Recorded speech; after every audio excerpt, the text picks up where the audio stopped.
Right గా ఒక మహానాయకుడిని మనం ఇప్పుడు చూడబోతా ఉన్నాం.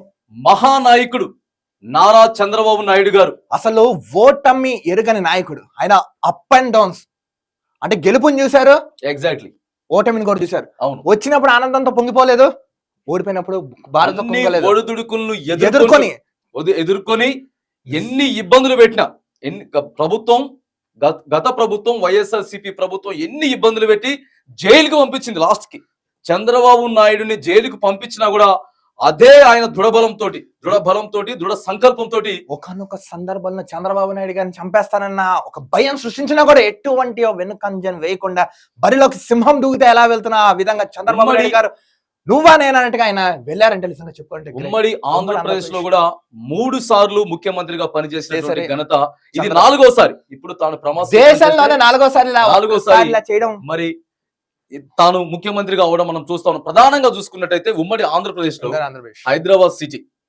సిటీకి ఐటీ వచ్చింది అనేటటువంటిది, సైబరాబాద్ నిర్మించారు.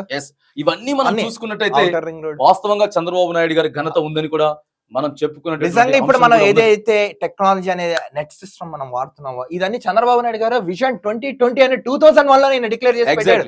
అంటే ముందు చూపున్న వ్యక్తి అని అంటారు చూసారా, ఇలాంటి వ్యక్తి చంద్రబాబు నాయుడు గారు. నిజంగా ఈయన చూడండి, మీరు గతంలో చూసుకోండి, నిజంగా ఓటమి ఎరుగని చాణక్యుడు అంటారు చూసారా, ఆ విధంగా ఆయన అలా దూసుకుంటూ వెళ్ళిపోయారు. రాజకీయ చాణక్యుడు సుమారు 5 దశాబ్దాల నుంచి తెలుగుదేశం పార్టీని కాపాడారంటే నిజంగా నాకు తెలిసి ఇంకో 2-3 దశాబ్దాలు ఈ పార్టీ చిన్న వయసులోనే రాజకీయాల్లోకి వచ్చి ప్రజలకి సేవ చేయాలి అనేటటువంటి ఆలోచనతోటి వచ్చి ఓటమి అనేది తన హిస్టరీలో ఓటమి అనేది లేకుండా ప్రజలకి చేరువుగా ఉంటున్నటువంటి మరి నారా చంద్రబాబు నాయుడు గారు ఈ రోజు కింగ్ మేకర్ గా గేమ్ చేంజర్ గా మరి ఆంధ్రప్రదేశ్ కి ముఖ్యమంత్రిగా 9వ తారీఖు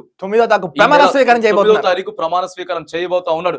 మరి ప్రధానంగా ఆంధ్రప్రదేశ్ లో ఉన్నటువంటి ఎడ్యుకేటెడ్ పరంగా విద్యావంతులు ఎవరైతే ఉన్నారో, రైట్, ఇప్పుడు మాకు కనీసం రాజధాని లేదు, అభివృద్ధి లేదు, ఇండస్ట్రీ లేదు, అభివృద్ధి లేదు. ప్రధానంగా ఈ మూడింటి మీద మాట్లాడారు. ఈ మూడింటి మీద మాట్లాడినప్పుడు చంద్రబాబు నాయుడు గారు అయితే ఖచ్చితంగా హైదరాబాద్ డెవలప్ చేసినట్టు ఇక్కడ చేస్తారు. అక్కడ ఐటీని తీసుకొచ్చిన అనుభవం ఉన్నది చంద్రబాబు నాయుడు. ఇక్కడ ఐడియా విజన్ 2047 వెళ్ళిపోతున్నాడు. అంటే ఇంకొక 20 ఏళ్ళు ముందుగా ఆయన ప్రణాళిక చేస్తారంటే అర్థం చేసుకోండి. ఎగ్జాక్ట్లీ. ఒక చిన్న విషయం మనం చూసుకున్నట్టయితే, మరిగా అపర చాణక్యుడిగా పేరొందిన చంద్రబాబు రాష్ట్ర కేంద్ర రాజకీయాల్లో తనదైన ముద్ర వేసుకున్నారు. 28 ఏళ్ల వయసులో కాంగ్రెస్ తరఫున ఎమ్మెల్యేగా గెలిచి మంత్రిగాను బాధ్యతలు స్వీకరించారు.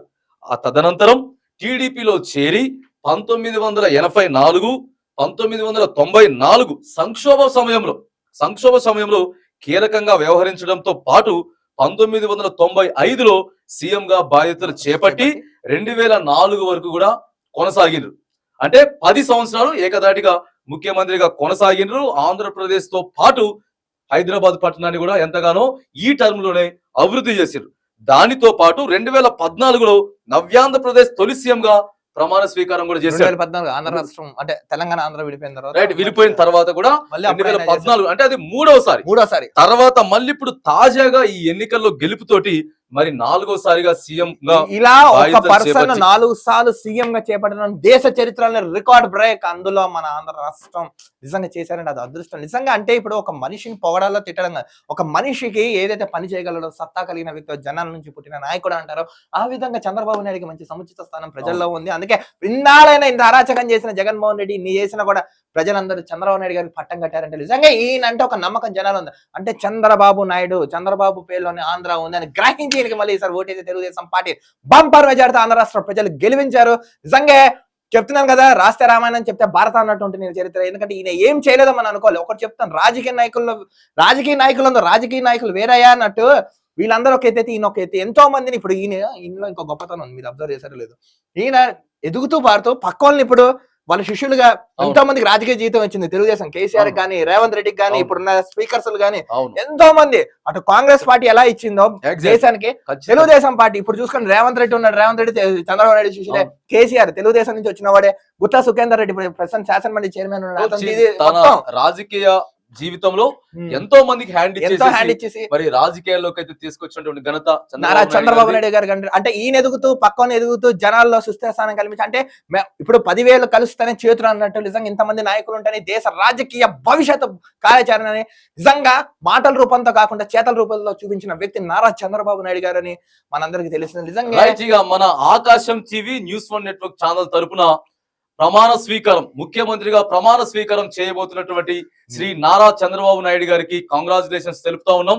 మీరు ఏదైతే నమ్మకంతో రాష్ట్ర ప్రజలు మీకు మరి అధికారాన్ని ఇచ్చిర్రో, మీ మీద పూర్తి నమ్మకంతో అధికారం ఇచ్చిందో అవన్నీ ఆ కళలన్నీ కూడా ఖచ్చితంగా సాకారం చేయాలని కూడా మనస్ఫూర్తిగా మరి మేము అభినందనలు మీకు శుభాకాంక్షలు. దయచేసి ఎందుకంటే మీ అభివృద్ధి ఎలా ఉంటున్నా పరిపాలన ఉంటున్నా జనాలు అందరికీ తెలుసు. మీరు ఏదైతే ఎలక్షన్ లో హామీలు ఏవైతే ఇచ్చారో తూచా తప్పకుండా తృణప్రాయంగా అమలు చేసి నిజంగా జనానికి మీకు ఏదైతే అధికారం ఇచ్చారో ఆ నమ్మకాన్ని ఒమ్ము కాకుండా నిజంగా అప్పుల పాలైపోయిన ఆంధ్రప్రదేశ్ సువర్ణ ఆంధ్రప్రదేశ్ నవ్య ఆంధ్రప్రదేశ్ గా తీర్చిదిద్దాలని మేము మనస్ఫూర్తిగా కోరుకుంటూ వన్స్ అగైన్ మీకు కంగ్రాచులేషన్స్. ఆంధ్రప్రదేశ్ ముఖ్యమంత్రిగా బాధ్యతలు స్వీకరిస్తున్నారు శ్రీ నారా చంద్రబాబు నాయుడు గారు. అందరూ టీడీపీ పార్టీ తర్వాత గెలిచినంత అభ్యర్థులంతా కూడా మరి మీతోటి ఏదైతే పొట్టు పెట్టుకొని కూటమిగా ఉన్నటువంటి జనసేన పార్టీ అభ్యర్థులకు ప్రధానంగా పవన్ కళ్యాణ్ గారికి, దాంతో పాటు కూటమిగా ఉన్నటువంటి మరొక పార్టీ బీజేపీ పార్టీలో గెలిచిన అభ్యర్థులతో పాటు ఇక అక్కడ నరేంద్ర మోడీ తర్వాత అమిత్ షా కూడా వాళ్ళలో భాగమే కాబట్టి మీ అందరికీ కూడా మరి శుభాకాంక్షలు.